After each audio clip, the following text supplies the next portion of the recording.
Rue Baudimont à Arras se trouve la plus petite galerie d'exposition de la ville, la galerie MDV, qui consiste en une simple vitrine visible à toute heure du jour et de la nuit. J'anime une vitrine qui est régulièrement proposée à des artistes contemporains vivants. Voilà. Et cette vitrine existe depuis quand?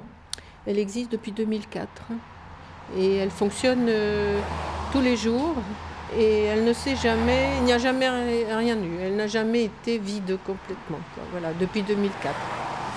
Et quel genre d'artiste accueillez-vous ici? Alors je ne privilégie aucun style. Enfin, bon, j'essaye de montrer justement la diversité des propositions artistiques actuelles. Donc en fait, je ne sélectionne pas un courant, mais au contraire, j'aime bien faire des contrastes et des différences de manière à ce que les gens qui passent soient accrochés chaque fois par quelque chose de nouveau et de différent. Voilà. Mais de toute façon, ce que je choisis quand même, c'est la qualité. Je n'expose pas n'importe quoi sous prétexte que ça existe. Je fais quand même des choix draconiens. Aujourd'hui, Anne Jacquemer expose sa bâche Fukushima, du nom de la catastrophe japonaise qui l'a fortement inspirée. Voilà. Ensuite, il y a deux lectures. Une lecture globale, et lorsqu'on s'approche, on découvre tout un monde qui grouille d'animaux, de personnages. Chacun y voit ce qu'il veut. C'est la végétation telle qu'on peut imaginer qu'elle est en ce moment à Fukushima, au Japon. Une végétation irradiée. Donc au-delà de ça, c'est le drame humain en fait qui m'intéresse par rapport à cette catastrophe. Et donc c'est pour ça aussi que dans cet arbre que j'appelle arbre de vie, arbre de mort, je ne sais pas où est la différence puisque les radiations sont invisibles. Donc on ne sait pas à quel moment on est dans la vie encore et à quel moment on est dans la mort. Donc on y voit des personnages également irradiés, en mutation. C'est ce que j'ai appelé aussi le bestiaire des mutations.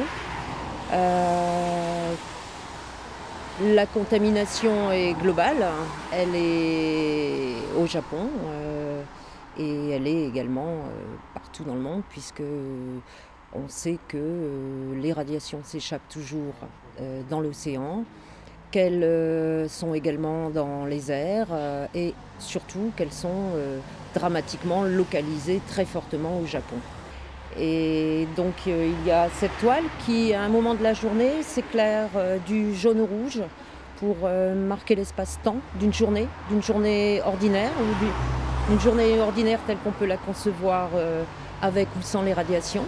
Et également, toutes les heures, un dispositif de ventilation se déclenche pour impulser à cette toile, cette bâche, un souffle qui est aussi signifiant de vie ou de mort, on ne sait pas. C'est la vie telle qu'on peut l'imaginer, en sachant qu'il y a des radiations, mais qu'on ne les ressent pas, qu'on ne les voit pas. Voilà, c'est ce que vivent les Japonais à Fukushima. Au-delà de cette bâche visible de tous, Anne a beaucoup travaillé avec les internautes japonais à travers quelques haïkus. Elle a aussi réalisé quelques clichés complémentaires à cette exposition. Ça, c'est une suite au travail sur Fukushima, mais c'est toujours Fukushima. Donc c'est une suite de photos réalisées à la caméra thermique qui met en évidence d'une manière plastique les radiations.